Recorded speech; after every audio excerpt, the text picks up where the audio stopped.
Hey Eurovision fans, it's Tom Country from Shanghai back for another Eurovision reaction video.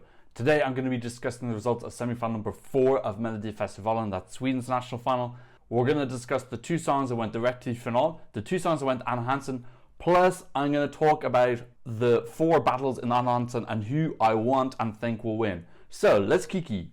As always, you can use the progress bar if you want to skip to me talking about a certain person. First we're going to talk about the two songs that went direct to the finale. First up was Saade. I thought his staging was absolutely fantastic. It was extremely risky because I think if you had given that staging to someone who was like even just a smidgen, like 1% lacking confidence, it would have just absolutely fallen apart. His confidence was the scaffolding that held that up. It was really simple, just a white square and a really cool panning camera around him and him dressed in white with a black background.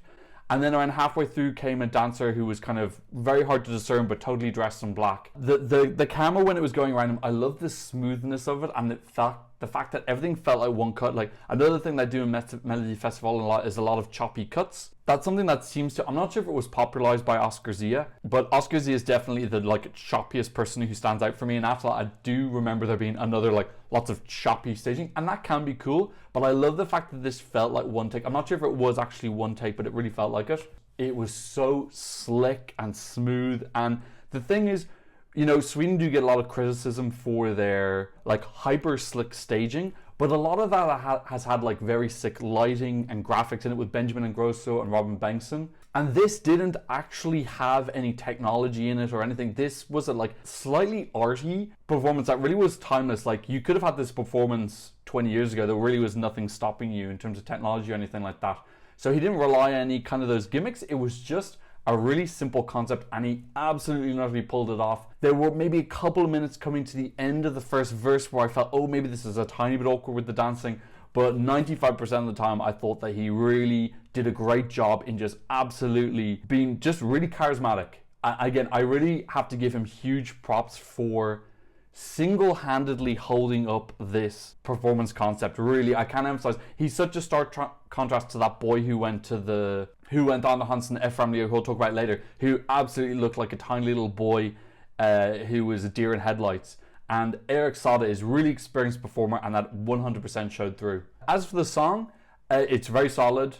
It's got a nice, really light feel. It's not heavy or it's got an easy listening quality to it, but it's not boring or background music. It's catchy, it's interesting. I'm not gonna say that's like super wow, but I was already looking forward to watching the reprieve, and I downloaded this immediately after. This is one of 5 songs that I've downloaded this year from Melodifestivalen, and keep in mind I only downloaded 2 last year, so this year has been a big improvement for me. You know, Eric's vocals are never really that strong. That's never really the high point of the song. The high point is more his like charisma and his performance ability. There were just so many really great visual things. One thing I'll say is I absolutely hated his white cricket jumper. That needs to be not only taken away from him, but it needs to be burned and then the ashes buried in the ground so he has no access to it whatsoever. I loved the bit in the reprieve where the dancer pulled him too far on purpose. There's one bit where he's pulled by the dancer and he went too far and he was laughing. It was really, it just showed how relaxed he was and confident in the performance. It was a really nice moment.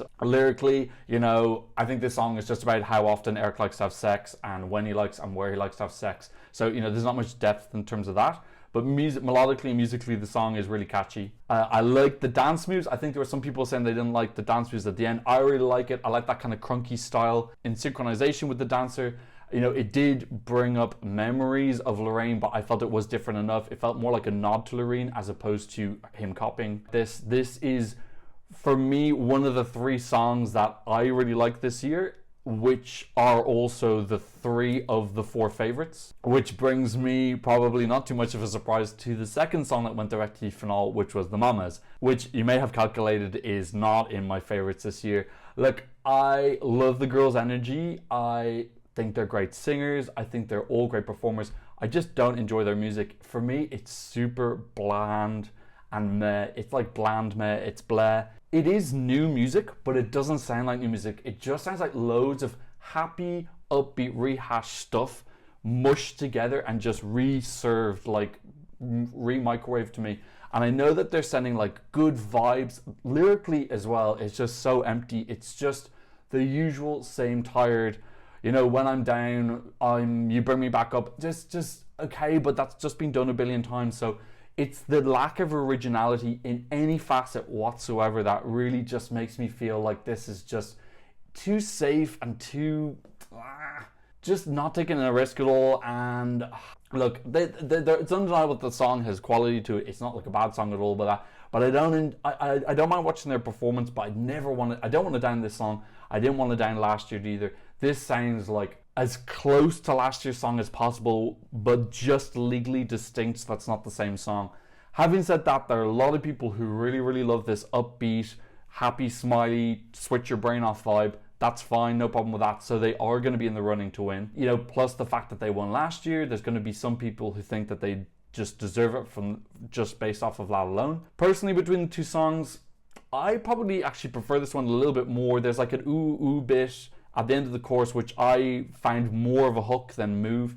I really didn't like Move at all. I'm just looking right now. Mamas are fourth in the odds, but it really is like very much a 4-horse race between two Saade daughter and the Mamas. They started off in black costumes and they changed into the glitter costumes. That was kind of cool. At least actually something happened in the staging. The costumes were a little bit off. I felt Ashley's costume was a little bit ill-fitting. Lulu's costume, she had a cape, made it look a little bit like she was kind of dressing up as Wonder Woman.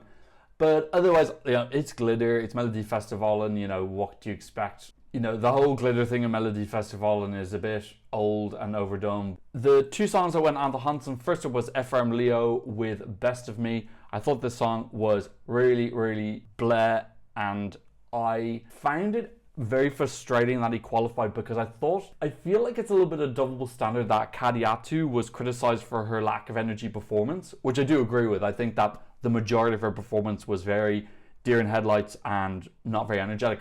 I didn't feel like Efraim Leo was any more energetic than her. I felt he looked really nervous and shy, and he had this constant face like he was trying to do maths or he was on the toilet. His voice wasn't great. Would this guy have gotten through if it wasn't a young man and there weren't people voting for him because they're hoping that he'll have sex with them? I don't know. I don't think they would. I feel like you swapped Efraim Leo and Kadiatu, Efraim Leo still would have qualified. I don't know. Something about it for me just felt a little bit like maybe unfair. Yeah, I was pretty surprised it went through, I gotta be honest. The other song that went on to Hansen was Clara Klingenström.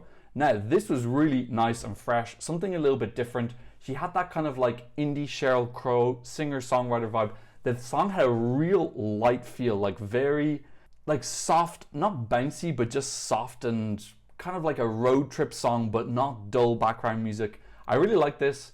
I like that they kind of mixed it up with, you know, any song that is not scanty pop is going to stand out, and I enjoyed this. I did wish the melody was a little bit stronger. I think if it had been a little bit stronger, she might have gone directly finale. Maybe, well, it was kind of hard in this semi because you had the Mamas and Saade, but in another semi-final, for example, the one with Charlotte Pirelli, she might have gotten through. I did feel like she had to pander to the Swedish audience with a sequin dress. You know, if you don't wear sequins in Melodifestivalen, you might as well stamp all over the Swedish flag. But yeah, I really like this. I was surprised to see that this was the #1 Melodifestivalen song on the iTunes chart. In Spotify, I think it's pretty high up. It's in the top 5. So I feel like Clara was maybe a little bit hard done in terms of her draw. Maybe they didn't know that it was going to do so well. But I feel like if she had been in a different semi-final, she would have been directly finale. So I really like that this went through. Again, it's a single female woman. I really do want to see more representation. I do want to see Sweden send a single female eventually. Let's talk about the 3 songs that didn't go through. In 5th place, we had Tess Merkel with The Good Life. I thought this was quite a slick performance. You know, I'm going to compare it to Charlotte Pirelli because it's quite an obvious comparison. They both had kind of upbeat, slightly disco songs, and they're both kind of middle-aged women. I felt like this was stronger between this and Charlotte Pirelli.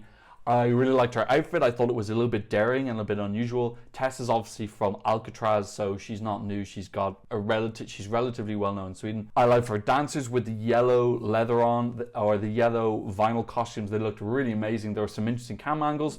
I thought that she had like a really young, fresh take, even though the song was a bit dated, and she didn't go for kind of like I like that she went for something that was like not age appropriate. I like that she kind of like broke down that wall. I felt this was really hard done by coming 5th. I really did struggle with the fact that this lost to Efraim Leo. don't get that, I'm sorry. In 6th place, we had Lovad singing Allting, precis, likadant. I know, first of all, to be honest, I was so distracted by the fact that she looks so... I watched this TV show from America called Survivor, and she looks so much like one of the contestants. It was so distracting because I pretty much spent the whole performance trying to work out who she was. The song was nice. It was a pretty generic ballad. It had a pretty decent melody, actually. I wouldn't say it was totally generic. But, you know, I don't like that really severe pullback hair. I've mentioned that before with Frida Green. I just don't like that styling. I think it looks very like cold-hearted or rigid or something like that. That just might be my own personal experience. You know, this coming 6th, not super surprising. I didn't even write anything about it in my notes. I'm just ad-libbing off the top of my head.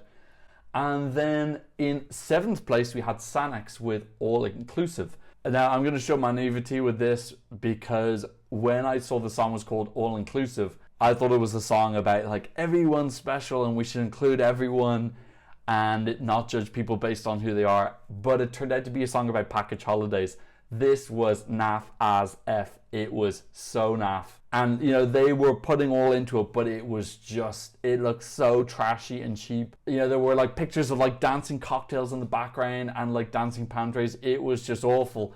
Yeah, this was just an absolute dead duck. And as soon as I realized that it wasn't about inclusivity and it was about like super naff package holidays and wanting to go on holiday after COVID, it was hyper cringe. So this came last and I'm not surprised whatsoever. Now let's talk about the 4 songs that, let's talk about the 8 songs which are battling out in 4 battles in Andra Chansen. First up we have Alvaro. Look, first off the bat, I gotta say, I don't really care about anyone in Andra Chansen this year, which is unusual. If I go back to what I consider the best Melodifestivalen ever, which is 2016, which had the most amount of great songs for me, although it had the worst winner. If I go to Andra Chansen there, I had someone in each battle that I was like massively rooting for. I don't really this year. There's only 2 songs I like, and unfortunately they're actually battling each other. Having said that, first up we got Alvaro Australia and Little Sister. I don't really care who wins, to be honest, but Little Sister might be interesting just to have a different song in the final. I have a feeling that Alvaro was one of the weakest in terms of qualifying. I think he probably came 4th in semi, so I feel that they have purposefully given Little Sister the easiest ticket to the final because they want to have that claim to having another genre in the final, so that when all the jury members, they can come on, they can say how diverse it was, when really 11 of the songs are Scandi Pop and one of them is Little Sister. In number 2 we've got Frida Green with The Silence and Paul Ray, The Missing Piece. Again, I don't care who goes through. I will probably skip their final performance.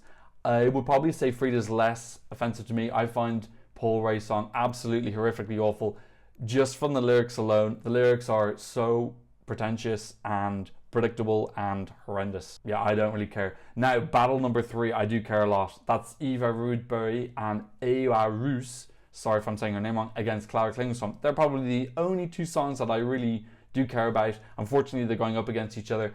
Based off of Spotify and iTunes, you gotta say that Clara has the advantage. I'm a bit disappointed because I really was looking forward to seeing Eva and Uva in the final. I think they really deserve it. I would personally like to see representation from older people. Not that I'm saying I liked Boogeyman Blues, I thought that was awful. But this is good music from older people. Generally, they tend to have some older people every year, but their songs are awful. This is really good and fun and upbeat and kind of everyone get up and party together. I really like that. I'm a little bit sad that they've given them probably the crappiest draw. They would have seen the numbers. I don't know, maybe Clara's numbers weren't as good as the listens that she got, so maybe there was an accident there, but I don't know.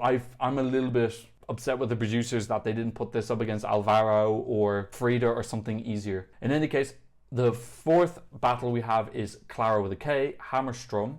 Oh, we got Clara Klingenström and Hammerstrom. Beat of Broken Hearts and Efraim Leo, Best of Me. Take a guess who I want to win. But again, I'm not really too bothered if Efraim does win. Again, I'll skip him if he's in the final because I just don't think he deserves to be there. Personally, that's a bit harsh, but yeah, I just don't. Anyway, that is what I thought about semi-final number 4 of Melodifestivalen, and it's also what I think about the Andra Chansen songs, which will be this next Saturday. And the Saturday after that, we've got the final, so I will have a preview video for that where I'll go through all 8 of the songs. I probably won't have any media in it because SVT are like France too. They want to destroy you if you show any of their media. So I'll come up with something to keep it fun and bouncy. Anyway, don't forget to like and subscribe if you haven't already. And thank you so much for watching. I'll see you in another reaction video very soon. Goodbye.